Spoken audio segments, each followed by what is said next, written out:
Erwin Tulfo, kumakampi na nga ba kay Tambaluslos? Kasi ito yung nilabas. Okay, nilabas nung kung nasa cellphone kayo baka hindi niyo mabasa to, pero kung kayo po ay nasa PC o sa TV, mababasa niyo to. No, ito ay binalita ng Manila Bulletin. House Deputy Majority Act CIS Party List Representative Erwin Tulfo say some individuals are trying to sully the name of House Speaker Martin Romualdez on the issue of the People's Initiative for Charter Change. Sa madaling salita, dinudingisan, sinasalbahe, binababoy lang, sinisiraan lang daw si Tamba at kinokonekta doon sa People's Initiative for Chacha. Ayan.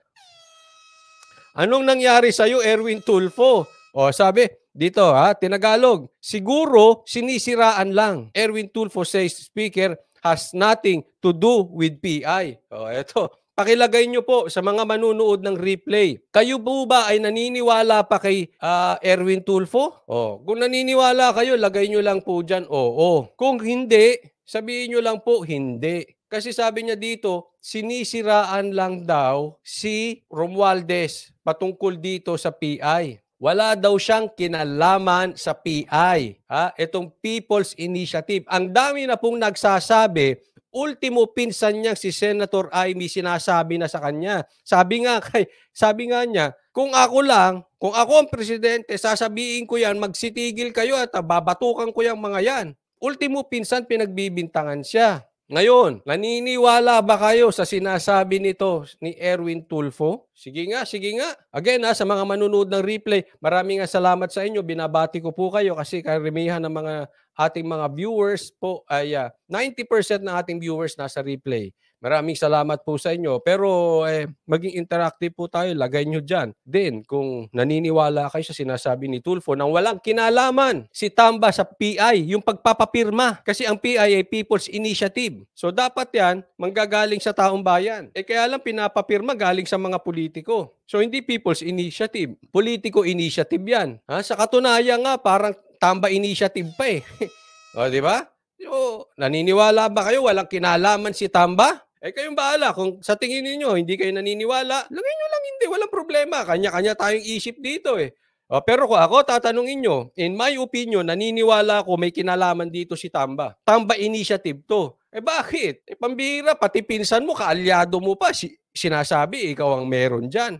Kung ikaw man. Wag naman tayo magbulahan. Naku, nakakainit. Ang unang topic natin, nakakauinit eh. Makapagkape nga. Shot muna. Sabi taloy dito ni Jing Smile D Vlogs, baka coach gusto niya din 30 million. Alam mo, Erwin Tulfo, kakasama mo sa palengke. Siguro, habang namamalengke sila, baka binibigyan ng tahong to si Erwin. Hindi kaya? Ohoy! Anong gusto mo, Erwin Anong gusto mo ang tahong? Yung malaki? Maliit? Presko? Baka ganun eh. Hindi ko po pinagbibintangan. Baka lang naman. Kasi, di ba? Nagsasama sila sa palengke. O, di ba? Naku. Paborito ko yan. Pag ako namamalengke, tahong eh. At pag palengke ko ng tahong, niluluto ko kaagad. Kasi pangit po ang bilas ng tahong. O, di ba? Napapanis agad yan. Nasisira. Kaya kailangan, pagkabili mo ng tahong, kinakain agad yan. Baka nabibigyan ng tahong. Hindi. Sir Erwin, nagtatanong lang.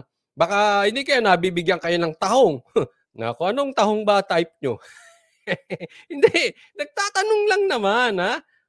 Kasi parang kakasama niya kay Romualdez, medyo iba na tono mo, sir, parang, bako, ingat ka dyan, dumistansya ka dyan, Brad, kasi baka masira ang pangalan ng Tulfo. Maayos pa naman ang pangalan ng Tulfo, kakadikit mo dyan, naku, baka kasiraan ka.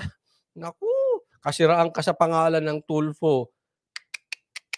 Oo, kasi baka maging tambaluslos ka rin. Ang tawag sa'yo, tambatulpo. Hoy, titi. Bastos. Hindi, titi, tambatulpo. Initials, baka tawag sa'yo, titi, tambatulpo. Pangit. Di ba?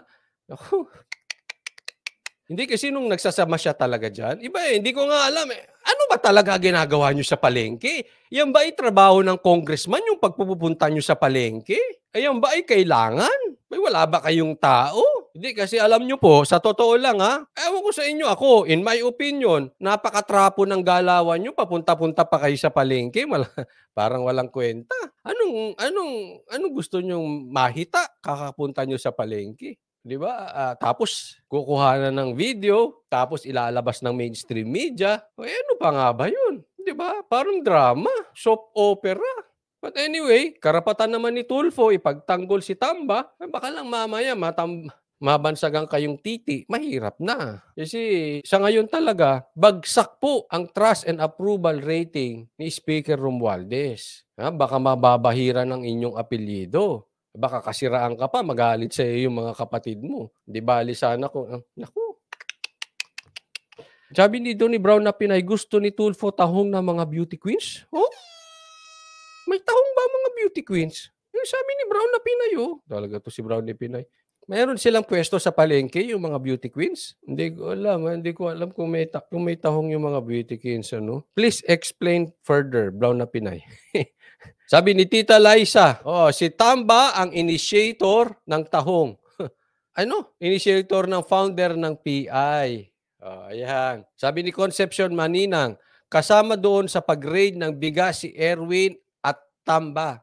Sila nga yung mga nag-raid, hindi ko nga alam kung yan bang kanilang pinaggagawa ay kasama po sa trabaho ng isang congressman or ayan ay pagpapakita lang na sila ay aktibo. So kung ganun po ang ibig sabihin ng trapo, gawaing trapo yan. Mamaya, Erwin, kumakain ka na rin sa baso, nagkakamay ka, umiinom ka ng tubig sa plato, nagtatraffic ka na, ano pa isusunod nyo? Parang Marrojas de second kayo eh. Baka magulat na lang ako diyan, mamaya gumaganong-ganon ka na, 'di ba? Para ka na si Rojas, nagta-traffic. Alam mo, kakornihan po 'yan. Huwag mong gagawin 'yan, Tulfo. Hindi mo kailangan maging trapo, ha?